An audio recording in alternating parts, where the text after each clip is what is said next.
بسم اللہ الرحمن الرحیم۔ شروع اللہ کے نام سے جو نہایت مہربان اور رحم والا ہے۔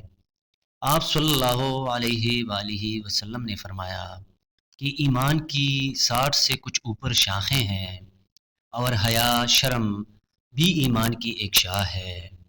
آپ صلی اللہ علیہ وآلہ وسلم نے فرمایا، منافق کی علامتیں 3 ہیں: جب بات کرے جھوٹ بولے، جب وعدہ کرے اس کے خلاف کرے، اور جب اس کو امین بنایا جائے تو خیانت کرے۔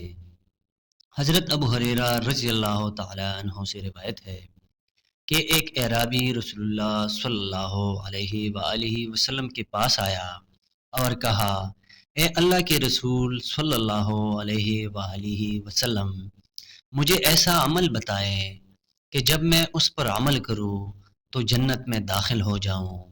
آپ صلی اللہ علیہ وآلہ وسلم نے فرمایا، تم اللہ کی بندگی کرو، اس کے ساتھ کسی کو شریک نہ ٹھہراؤ، نماز قائم کرو جو تم پر لکھ دی گئی ہے، فرض زکوٰۃ ادا کرو، اور رمضان کے روزے رکھو۔ وہ کہنے لگا، اس ذات کی قسم جس کے ہاتھ میں میری جان ہے، میں نہ کبھی اس پر کسی چیز کا اضافہ کروں گا اور نہ اس میں کمی کروں گا۔ جب وہ واپس جانے لگا تو نبی کریم صلی اللہ علیہ وآلہ وسلم نے فرمایا، جسے اس بات سے خوشی ہو کہ وہ ایک جنتی آدمی کو دیکھے تو وہ اسے دیکھ لے۔